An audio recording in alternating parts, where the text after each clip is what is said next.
उपदेक्षन्ति ते ज्ञानम ज्ञानिनः तत्पदर्शिनः। तत्पदर्शी माने कौन देखती जे पिलाटा बाई लोकटा सेवया शब्द रे बहुत अर्थ अछि। सेवया शब्द अर्थ है अनुजाई अटे कि नहीं, अनुशासित अटे कि नहीं, ठीक अनुकूल कर्म करुचे कि नहीं, कि रहीकरी किछि कपट करुछि।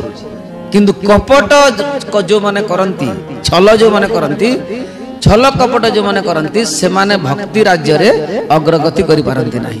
काहे कि नै जगह रे छल कपट चले नाही। आ हे व्यास तुमे तो परम शास्त्र रचना करिवो, परम धर्म तुमे वर्णन करिवो, सेति पई परम धर्म रे एवं परम शास्त्र रे कपटता नाही। कपट माने प्रथम अध्याय प्रथम स्कंदर द्वितीय श्लोक रे जहा वर्णन करा जाय छै। कोन परम धर्म रो विस्ताला धर्म प्रोज्झित कहितव, धर्म प्रोज्झित कहितव, परम धर्म रे कहितव चले ना। कहितव माने कपट, कपट सब अर्थ बुझिलो। कपट माने निजर इच्छा बा आस्था रहिथिबो संसार प्रति, आर खाली शारीरिक क्रिया रहिथिबो परमार्थ रे।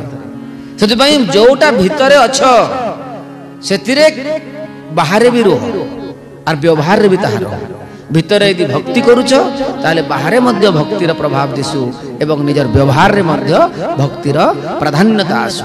सेते बेले जाई से जीव उद्धार पाई थाए।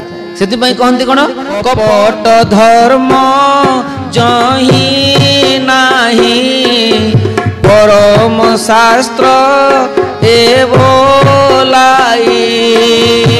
सा कपट दूरे तेजी सर्वानुकूले कृष्ण भजी। मकरंद पान करी एड़े तरिले भज नारी। बोलो भक्त वत्सल भगवान की जय। हे व्यास छल कपट चले नाही। यदि तुम्हें चाहूच आइदर संसार को भितरु त्यजलोक धर्म सब बोले गोटे कथा कह जाउची धर्म उपरे परम धर्म रहिछि। आ गोपांगना माने धर्म को धरि नथिले, गोपांगना माने परम धर्म को आश्रय कले। धर्म होची कहार आत्मार धर्म हैला परम धर्म।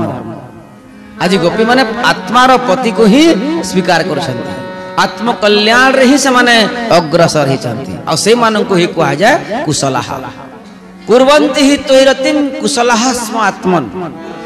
शरीर धर्म रे जो माने उपरति को न उठी परिबे से माने आत्मार कुशलता को स्वीकार बा प्राप्त ही परिबे नहीं।